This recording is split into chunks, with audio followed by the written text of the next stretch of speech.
सम्पूर्ण साथीहरुलाई नमस्कार छ। म बीआर भ्लग 84 बाट तपाईहरुमाझ उपस्थित भएको छु। मेरो च्यानललाई यदि सब्स्क्राइब गर्नुभएको छैन भने सब्स्क्राइब गर्नु होला। म तपाईलाई आज राष्ट्रिय परिचय पत्र घरबाटै कसरी एप्लाई गर्ने भनेर तपाईहरुलाई सिकाउन गइरहेको छु। सर्वप्रथम तपाईले मोबाइलको ल्यापटपको अथवा मोबाइलकोमा गएर क्रोम खोलेर एनआईडी फ्री इनरोलमेन्ट भन्ने तपाईले थिच्नु भयो भने त्यहाँ तपाईले एउटा इन्टरफेस देख्नुहुन्छ है। त्यसपछि म तपाईलाई अब ल्यापटप यो स्क्रिन शेयर तिर देखाउँदै छु, हेर्दै गर्नु हैन। जहाँ तपाईको चाहिँ नि यो इन्टरफेस भन्दा अगाडि तपाईले मोबाइल नम्बर हाल्नु पर्ने हुन्छ। आफ्नो मोबाइल नम्बर हालिसकेपछि आफ्नो कोड आउँछ, एउटा ओटीपी कोड। त्यो कोडलाई तपाईले इन्ट्री गरिसकेपछि यो एनआईडी को यो एउटा इन्टरफेस आउँछ। यहाँबाट तपाईले आफ्नो डाटाहरु इन्ट्री गर्नुपर्ने हुन्छ। सजिलो छ। तपाईले यसपछि के गर्न सक्नुहुन्छ भन्दाखेरि यसपछि तपाईले यहाँ देखिएकोमा लगइन फर इन्डिभिजुअलमा तपाईले क्लिक गर्नुपर्ने हुन्छ हैन। यहाँ लगइन फर इन्डिभिजुअलमा गएपछि तपाईले आफ्नो मोबाइल नम्बर इन्ट्री गर्नुपर्ने हुन्छ। म आफ्नो मोबाइल नम्बर इन्ट्री गर्छु। त्यसपछि यहाँ एउटा ओटीपी कोड आउनेछ। फोनमा ओटीपी कोड आइसकेको छ। म मेरो यो ओटीपी कोड हाल्ने छु है। तपाईले यो इन्टरफेस देख्न सक्नुहुनेछ। तपाईले जहाँ अब न्यू इनरोलमेन्ट भन्नेमा क्लिक गर्नुपर्ने छ। त्यसपछि तपाईलाई यो डिटेल आउँछ। तपाईले आफ्नो नाम हाल्न सक्नुहुन्छ। मेरो नामै हाल्छु म है। मेरो एउटा डेमो हो। तपाईले आफ्नो जन्ममिति हाल्न पर्ने छ।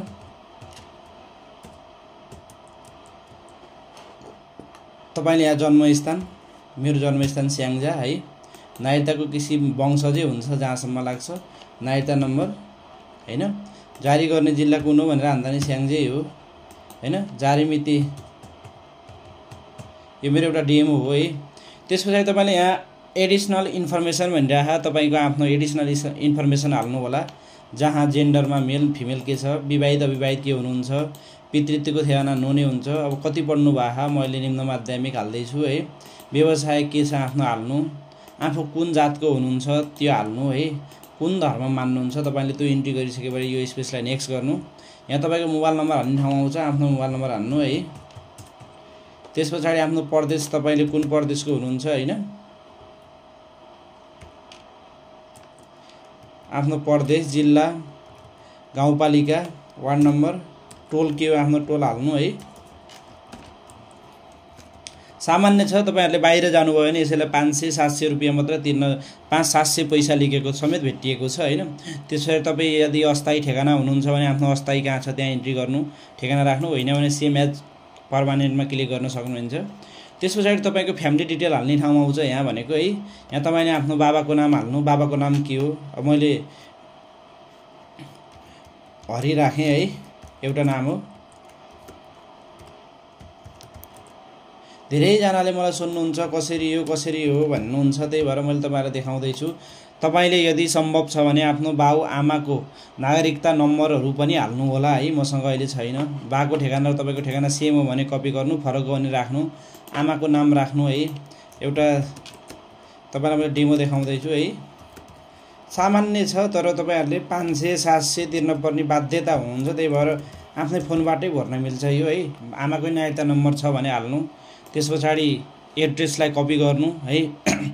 हजुरबाको नाम नि हाल्नै पर्छ है।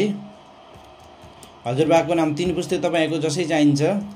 3 पुस्तेलाई चाहिँ तपाईको चाहिँ नि कम्प्रोमाइज नगर्नु। हजुरआमाको यदि नामै भेट्टाउनु भएन भने त्यसलाई के गर्नु पर्दैन, श्रीमतीको नाम चाहिँ हाल्न नभुल्नु होला है।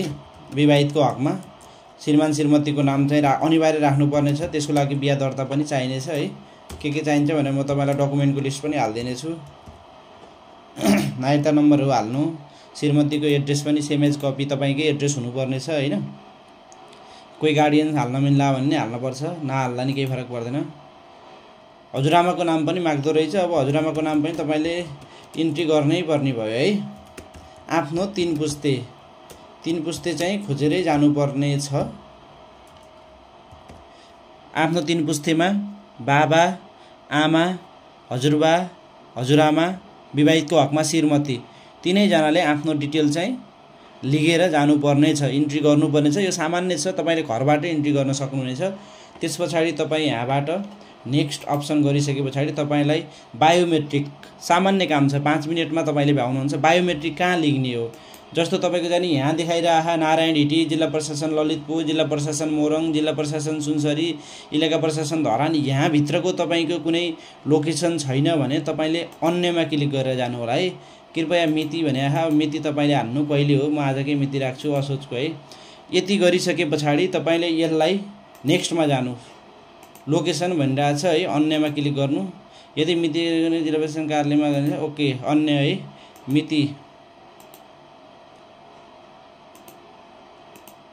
अन्यमा क्लिक गर्नु, त्यस पछाडि नेक्स्ट गर्नु।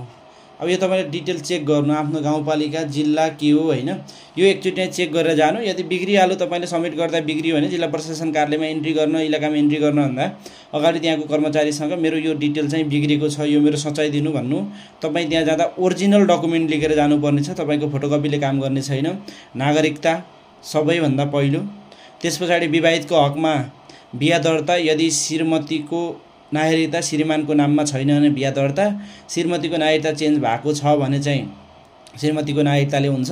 र बसाइसराईको खण्डमा चाहिँ बसाइसराईको ओरिजिनल डकुमेन्ट, ओरिजिनल कपी तपाईहरुले लिएर जानुपर्ने छ। त्यस पछाडि यो सबै डिटेल तपाईले चेक गरिसके पछाडि है, जब तपाईले यो सबै डिटेल चेक गर्नुहुन्छ, तपाईले चेक गरिसके पछाडि यसलाई सबमिट गरिदिन सक्नुहुन्छ। आर यु ओके भन्छ, एकचोटी सबमिट गरिसके पछाडि यो जुन इन्टरफेस, यो जुन फर्म आउँछ, यो फर्मलाई तपाईहरुले प्रिन्ट गरेर इलाका प्रशासन अथवा जिल्ला प्रशासन कार्यालय, नजिकैको इलाका प्रशासन अथवा जिल्ला प्रशासन कार्यालय गएर तपाईले राष्ट्रिय परिचय पत्र निकाल्न सक्नुहुनेछ।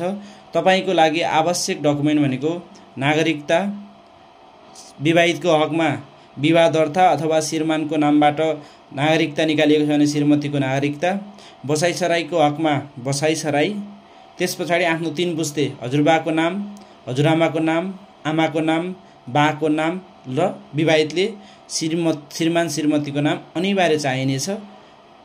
यो डकुमेन्ट तपाईले आफ्नो घरबाटै भर्न सक्नुहुनेछ। यदि तपाईले मेरो च्यानललाई सब्स्क्राइब गर्नुभएको छैन भने सब्स्क्राइब गर्न नभुलिदिनु होला। अन्य यस्तै भिडियोको लागि तपाईले यो भिडियो कस्तो लाग्छ कमेन्ट बक्समा कमेन्ट लेख्न नभुल्नु होला। यदि राम्रो लाग्छ भने यो भिडियोलाई लाइक, कमेन्ट र शेयर पनि गर्न नभुल्नु होला। हस्त, धन्यवाद।